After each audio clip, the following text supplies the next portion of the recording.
Hello दोस्तों, आप सभी का स्वागत है आपके अपने यूट्यूब चैनल न्यू पाठशाला क्लासेस में। हम आपके साथ बेसिक इंग्लिश पढ़ा रहे हैं। बेसिक इंग्लिश के हमने पिछले क्लास में बेसिक इंग्लिश का एक सीरीज़ मैंने स्टार्ट किया है और आप लोगों को बेसिक इंग्लिश शुरू से पढ़ाने का प्रयास कर रहा हूं। पहले वीडियो में मैंने आपको बेसिक इंग्लिश के बारे में बताया, उसके बाद दूसरे क्लास में मैंने आप लोगों को बेसिक इंग्लिश का क्लास 2 में दिस दैट दिस दोज के बारे में मैंने पढ़ाया। आप लोगों को अच्छे से समझाने का प्रयास किए। उम्मीद है कि आप लोग समझे होंगे। अगर नहीं देखे तो हमारे चैनल पर वो वीडियो है, आप लोग जाके देख सकते हैं। हम आपको बेसिक इंग्लिश के सीरीज जहाँ तक संभव हो वहाँ तक आगे तक लेके जाएंगे। आप मेरे साथ जुड़िए। अगर हमारे चैनल पर नए हैं तो हमारे चैनल को सब्सक्राइब करें ताकि हमारे पढ़ाए गए वीडियो का नोटिफिकेशन सबसे पहले आप तक पहुँचे। आज के क्लास में हम क्लास 3, आज हमारा क्लास तीसरा है और तीसरे क्लास में हम पढ़ेंगे इज एम आर का प्रयोग। हम आज इज एम आर के बारे में पढ़ेंगे। आज के बाद आपको, अगर आप बढ़िया से समझे, बढ़िया से देखें तो आज के बाद आपको इज एम आर फिर दोबारा कभी पढ़ना नहीं पड़ेगा। ध्यान से समझिएगा, इज एम आर का प्रयोग। आज का क्लास में इज एम आर का प्रयोग सीखेंगे। सबसे पहले हम जानेंगे इज एम आर। ये तीनों हेल्पिंग वर्ब हैं। ये तीनों हिंदी में इसे बोल सकते हैं, ये तीनों सहायक क्रियाएं हैं। Helping verb is am are. Is am are. Is जहाँ इसका हिंदी में अर्थ होता है, इज जहाँ इसका हिंदी में अर्थ है, एम यानी कि हूँ, आर यानी कि हैं। ये है और ये हैं। इसका हिंदी में अर्थ है इज का यानी कि है, एम का हूँ, आर का हैं। आगे हम लोग इसका जानेंगे, इसका प्रयोग कहाँ कहाँ हम लोग कर सकते हैं। इज एम आर ये तीनों हेल्पिंग वर्ब हैं, जिसे हिंदी में हम लोग सहायक क्रिया कहते हैं। इज एक सिंगुलर वर्ब है, एम भी सिंगुलर है और आर प्लूरल वर्ब है, प्लूरल हेल्पिंग वर्ब है। Is am are, is singular verb है, is singular helping verb, am भी singular helping verb, are plural helping verb है। हम समझेंगे कि इज का प्रयोग कहाँ करेंगे, एम का प्रयोग कहाँ करेंगे, आर का प्रयोग कहाँ करेंगे। यहाँ लिखा हुआ इज यानी सिंगुलर सब्जेक्ट के साथ, सिंगुलर सब्जेक्ट के साथ इज का प्रयोग करेंगे। अभी हम आगे बताएंगे कि सब्जेक्ट क्या होता है। इज यानी कि सिंगुलर सब्जेक्ट के साथ हम इज का प्रयोग करेंगे। इज सिंगुलर सब्जेक्ट के साथ, सिंगुलर सब्जेक्ट में कौन आएंगे? ही, सी, इट, एनएम, दिस, दैट, ये सभी सिंगुलर सब्जेक्ट हैं। अगर सब्जेक्ट में यानी डूअर यानी कि कार्य करने वाले को सब्जेक्ट कहते हैं, कर्ता कहते हैं। जो उसमें कार्य करता है, वाक्य में जो काम करने वाले होते हैं उसे सब्जेक्ट कहते हैं। ही, सी, इट, एनएम, दिस, दैट, इन सब के साथ इज का प्रयोग करेंगे। आगे हम लोग जानेंगे एम का प्रयोग में आई के साथ। एम ऐसा हेल्पिंग वर्ब है सिर्फ और सिर्फ आई के साथ, इसमें तो कोई ज़्यादा बात है नहीं। एम सिर्फ आई के साथ प्रयोग होगा। एम का प्रयोग सिर्फ और सिर्फ आई के साथ होता है। आगे जानेंगे हम लोग आर। यू और प्लूरल सब्जेक्ट के साथ, यू यानी कि आर का प्रयोग हम यू और प्लूरल सब्जेक्ट के साथ।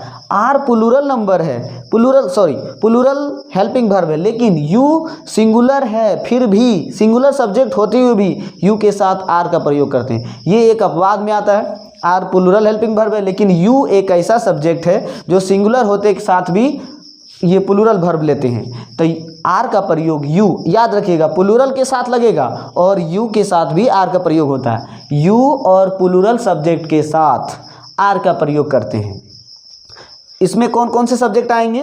You, we, they, this, those, एक से अधिक नाम। अगर एक नाम है तो इज लगाएंगे, एक से अधिक नाम है तो आर लगाएंगे। नोट, अभी एक बात और है कि इज एम आर का प्रयोग और हम कहाँ कर सकते हैं, समझिए ध्यान से। नोट में ऐसे हम याद कर लेते हैं इसे। ऐसे वाक्य जिसके अंत में होता है, ऐसा वाक्य हो जिसके अंत में होता है, रहता है, लगता है इत्यादि शब्द रहते हैं, तब उस वाक्य में इज एम आर का प्रयोग होता है। ध्यान से समझिएगा, अगर किसी वाक्य के अंत में होता है, रहता है, लगता है, तो उस वाक्य में अंग्रेजी बनाने के लिए इज एम आर का प्रयोग होता है। जैसे आप समझिए, सूर्य गोल होता है, इस वाक्य के अंत में होता है लिखा हुआ। चीनी मीठी लगती है, चीनी मीठी लगती है, इस वाक्य के अंत में है लगती है। सूर्य गर्म रहता है, इस वाक्य के अंत में है रहता है। दूध मीठा होता है, तो इस वाक्य के अंत में है होता है। एक तो इधर हम लोग समझे इज एम आर का प्रयोग, लेकिन हमेशा इस बात को याद रखिए, अगर वाक्य के अंत में होता है रहता है उस चीज़ का स्वभाव को व्यक्त करता है, उसके स्वभाव को व्यक्त करता है, नेचर को व्यक्त करता है, तो उस जगह पर हम इज एम आर का प्रयोग कर सकते हैं, करते हैं। इज एम आर का प्रयोग होता है कहाँ? ऐसा वाक्य जिसके अंत में होता है, रहता है, लगता है इत्यादि शब्द रहता है, तब उस वाक्य में हम इज एम आर का प्रयोग करते हैं। हम अभी एग्जाम्पल से समझेंगे। वह एक किसान है, यहाँ पर देखिए सब्जेक्ट सिंगुलर है। क्या बताए थे? इज का प्रयोग कहाँ? Singular subject. वह एक किसान है, एक किसान का बात हो रहा है, तो यह सिंगुलर सब्जेक्ट हो गया। वह एक किसान है, ही इसके साथ इज लगेगा, है का अंग्रेजी इज बनेगा। He is a farmer, he is a farmer. अगला देखिए, मैं एक शिक्षक हूँ। मैं का अंग्रेजी क्या होता है? आई। तो हम अभी बताए आई के साथ हमेशा एम का प्रयोग होगा। एम का प्रयोग कहाँ करेंगे? आई के साथ। एम का प्रयोग होगा आई के साथ। जैसे सब्जेक्ट अगर आई हो, देखिए इसमें शिक्षक कौन है? मैं, तो ये हो गया सब्जेक्ट। वह एक किसान है, किसान कौन है? वह, तो वह एक सब्जेक्ट हो गया। तुम एक नेता हो, नेता यहाँ पर कौन है? तुम, तो सब्जेक्ट हो गया तुम। दूध मीठा होता है, मीठा कौन सी चीज़ है? दूध, तो दूध यहाँ हो गया सब्जेक्ट। तो अगर सब्जेक्ट सिंगुलर हो तो इज लगाएंगे, और सब्जेक्ट अगर प्लूरल हो तो आर लगाएंगे। लेकिन हाँ, सब्जेक्ट सिंगुलर हो, यू, सिंगुलर होते हुए भी इसके साथ आर का प्रयोग होता है। अभी हम इसके आधार पर यहाँ इसको हल करने का प्रयास करेंगे। वह एक किसान है, वह का अंग्रेजी ही सब्जेक्ट सिंगुलर है, सिंगुलर सब्जेक्ट के साथ इज का प्रयोग करेंगे। He is a farmer. अगला, मैं एक शिक्षक हूँ। मैं का अंग्रेजी आई, और आई के साथ हमेशा एम का प्रयोग करेंगे। आई am a teacher, I am a teacher. अगला है, तुम एक नेता हो। तुम का अंग्रेजी यू सिंगुलर है यहाँ पर, ध्यान से देखिए। तुम एक नेता हो, किसी एक पर्सन की बात हो रही है, किसी एक व्यक्ति की बात हो रही है, तो यहाँ फिर भी आर लगा। क्यों? यू के साथ आर लगता है, ये एक अपवाद में आते हैं। यू आर ए लीडर, अगर यहाँ तुम लोग होता तो यू आर ए नहीं होता, यू आर लीडर्स हो जाता, लेकिन यहाँ तो एक नेता है तुम, तो यहाँ ए लीडर। अगला है, दूध मीठा होता है। देखिए इसमें इस नोट पर ध्यान दीजिए। ऐसा वाक्य जिसके अंत में होता है, रहता है, लगता है इत्यादि शब्द रहते हैं, तो उस वाक्य में इज एम आर का प्रयोग करेंगे। यहाँ पर लिखा हुआ दूध मीठा होता है, मिल्क इज स्वीट। उम्मीद करते हैं आप ये समझे होंगे। एक बार और फिर से मैं आप लोगों को बता देता हूँ। इज, आज के ये इज एम आर का प्रयोग इज सिंगुलर सब्जेक्ट के साथ, इज का प्रयोग हम कभी भी सिंगुलर सब्जेक्ट के साथ करेंगे। सिंगुलर सब्जेक्ट में आते हैं ही, सी, इट, एन, एम, दिस और दैट। अगला एम का प्रयोग हमेशा आई के साथ होता है। आर, यू और प्लूरल सब्जेक्ट, यू इसलिए लिखे, यू सिंगुलर सब्जेक्ट है। ऐसे नहीं बोल सकते कि आर का प्रयोग सिर्फ प्लूरल सब्जेक्ट के साथ, यू तो फिर सिंगुलर है, तुम लोग के साथ सिर्फ आप आर लगाते, लेकिन नहीं, यू भी सिंगुलर होते हुए भी आर लगेगा। तो आर का प्रयोग हम यू और प्लूरल सब्जेक्ट के साथ करेंगे। ध्यान दीजिएगा, यू सब्जेक्ट अगर यू हो, वी हो, दे हो, दीज, दोज, एक से अधिक नाम, Ram and Shyam, Sita and Gita, Sita, Gita and Rita, Ram, Shyam and Mohan, ऐसा कुछ भी सब्जेक्ट में अगर एक से अधिक नाम हो तो हम आर का प्रयोग करेंगे। नोट में एक याद रखिएगा, ऐसे वाक्य जिसके अंत में रहता है, लगता है, होता है इत्यादि शब्द रहे तो उस वाक्य में इज एम आर का प्रयोग होता है। कुछ एग्जाम्पल से अभी हम समझेंगे। वह एक किसान है, ही इज ए फार्मर। देखिए वह एक सिंगुलर सब्जेक्ट है, सिंगुलर सब्जेक्ट के साथ इज लगा, ही इज ए फार्मर। मैं एक शिक्षक हूँ। मैं का अंग्रेजी आई, और आई के साथ हमेशा एम का प्रयोग होगा, आई एम ए टीचर। अगला है, तुम एक नेता हो, यू के साथ हमेशा आर का प्रयोग होगा, यू आर ए लीडर। दूध मीठा होता है, इस पर ध्यान दीजिए। नोट पर जब किसी वाक्य के अंत में होता है, रहता है, लगता है, वाक्य के अंत में, इस वाक्य के अंत में अगर होता है, यहाँ ध्यान दीजिए, होता है, रहता है, लगता है, ये सभी वाक्य होंगे तो उस वाक्य का अंग्रेजी अनुवाद करते समय हम इज एम आर का प्रयोग करेंगे। दूध मीठा होता है, मिल्क इज स्वीट। अभी हम और बहुत सारे उदाहरण लेकर हम आपको समझाने का प्रयास करते हैं। तो दोस्तों, अभी तक हमने आपको बता दिया है कि इज एम आर कहाँ कहाँ प्रयोग होता है, ईज का प्रयोग कहाँ करें, एम का प्रयोग कहाँ करेंगे, आर का प्रयोग कहाँ करेंगे, अभी हमने आपको बताया था। अब इसमें हम आपको बताते हैं, कुछ एग्जाम्पल से लेके आपको समझाने का प्रयास करते हैं। हम वाक्य के आधार पर आपको समझाने का, एक सिंपल से वाक्य लेंगे, फिर एक नेगेटिव सेंटेंस लेंगे और एक इंट्रोगेटिव सेंटेंस लेंगे। सिंपल सेंटेंस यानी साधारण सा वाक्य लेके आपको समझाएंगे, और एक नहीं वाला वाक्य लेके समझाएंगे, और एक प्रश्न वाला वाक्य लेके समझाएंगे। आपको कहीं से भी दिक्कत नहीं होनी चाहिए। आज के बाद आपको EJMR में कहीं से भी दिक्कत नहीं होना चाहिए। अभी तक हमने आपको EJMR कहाँ लगेगा, ईज कहाँ लगेगा, एम कहाँ लगेगा, आर कहाँ लगेगा, हमने आपको बढ़िया तरीके से समझाने का प्रयास किया, और आगे हम आपको कुछ एग्जाम्पल लेके समझाते हैं। यहाँ पर देखिए, सबसे पहले सिंपल सेंटेंस में बताएंगे, फिर निगेटिव सेंटेंस में बताएंगे, फिर इंट्रोगेटिव वही वाक्य का हम प्रश्नवाचक में बताएंगे। देखिए ध्यान से, वह तैयार है। अगर सिंगुलर सब्जेक्ट हो तो ईज का प्रयोग करेंगे। वह का बताइए, ही सिंगुलर सब्जेक्ट है, ही के साथ ईज लगेगा। He is ready, he is ready, he is ready, वह तैयार है। आगे है, वह तैयार नहीं है, सिर्फ इसमें नोट लगा देंगे, he is not ready, he is not ready. अगला है, क्या वह तैयार है। अगर वाक्य प्रश्न से शुरू हो तो हम हेल्पिंग वर्ब को आगे कर देते हैं। ध्यान से समझिएगा, अगर वाक्य इंट्रोगेटिव सेंटेंस हो और प्रश्न से शुरू हो तो उसमें हम हेल्पिंग वर्ब, जो भी हेल्पिंग वर्ब हो उसे आगे कर देंगे। इसमें EJMR का प्रयोग होगा।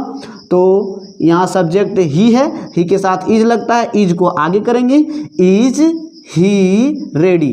अगर ईज आगे होगा तो ईज का लेटर कैपिटल होगा, ही पीछे बीच में आ गया, इसका लेटर स्मॉल हो जाएगा। Is he ready, is he ready, यहाँ प्रश्नवाचक चिन्ह देंगे। अगला देखिए, मैं एक शिक्षक हूँ। मैं का बताइए, आई के साथ हम बताए थे अभी आपको एम का प्रयोग होगा, I am a teacher, I am a teacher.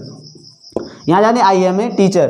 अगला देखिए, मैं एक शिक्षक नहीं हूँ। इसी का निगेटिव सेंटेंस में क्या होगा, नकारात्मक वाक्य में, I am not a teacher, I am not a teacher, ये हो गया। अब इसके प्रश्नवाचक में, क्या मैं एक शिक्षक हूँ। अब इसमें देखिए, आई सब्जेक्ट है, आई के साथ एम का प्रयोग होगा, एम को हम आगे कर लेंगे, helping verb, am I a teacher, am I a teacher, हो गया। अगला देखिए, वे लोग किसान हैं। वे लोग का बताइए, दे प्लूरल सब्जेक्ट है, प्लूरल के साथ हम आर लगाएंगे। अभी बताए थे हमने, दे आर। यहाँ किसान प्लूरल में है, एक किसान तो है नहीं, किसान बहुत सारे किसान हैं, तो farmers, they are farmers, they are farmers. वे लोग किसान नहीं हैं, वे लोग का लिखेंगे दे प्लूरल सब्जेक्ट है, प्लूरल के साथ प्लूरल वर्ब लगाएंगे are, they are not farmers, they are not farmers, they are not farmers, they are not farmers, यहाँ फुल स्टॉप देंगे। अगला है, क्या वे लोग किसान हैं। वे लोग सब्जेक्ट हैं, प्लूरल सब्जेक्ट, तो आर लगेगा, हेल्पिंग वर्ब आर को हम आगे कर लेंगे, are they farmers, are they farmers. अगला देखिए, पानी उपयोगी होता है। अभी हम आपको बताए थे, अगर किसी वाक्य के अंत में होता है, रहता है, लगता है इत्यादि शब्द रहे तो हम उसके साथ EJMR का प्रयोग करेंगे। उस वाक्य में हमें EJMR का प्रयोग करना है। पानी उपयोगी होता है, पानी का अंग्रेजी लिखेंगे water is useful, water is useful, water is useful. सोना काला नहीं होता है। सोना का क्या होता है, gold, gold is not black, gold is not black, gold is not black, सोना काला नहीं होता है। क्या दूध लाभदायक होता है। पहले क्या हटाइए, दूध, मिल्क इज यूजफुल, लाभदायक का यूजफुल, मिल्क इज यूजफुल, तो इज को हम आगे कर लेंगे। अगर क्या से शुरू हो, प्रश्नवाचक वाक्य हो, अगर क्या से शुरू हो तो हम हेल्पिंग वर्ब को EJMR को आगे कर लेंगे। Is milk, is milk useful, लाभदायक का लिखेंगे यूजफुल, यहाँ प्रश्नवाचक चिन्ह देंगे। उम्मीद करते हैं दोस्तों आप सबको समझ में आया होगा। हमने बताया EJMR को बढ़िया से समझाने का प्रयास किया और फिर हमने आपको इतने सारे एग्जाम्पल से लेके बताएं। उम्मीद करते हैं आपको समझ में आया होगा। अगर आपको हमारा वीडियो पसंद आए हो तो हमारे वीडियो को लाइक करें और अगर हमारे चैनल पर नए हैं तो हम इस चैनल को सब्सक्राइब कर लें। न्यू पाठशाला क्लासेस नाम से हमारा चैनल है और हमारा चैनल को सब्सक्राइब करें ताकि आपको हमारे पढ़ाए गए वीडियो का नोटिफिकेशन सबसे पहले मिले। और आज के लिए इतना ही, मिलते हैं फिर अगले वीडियो में। Thank you.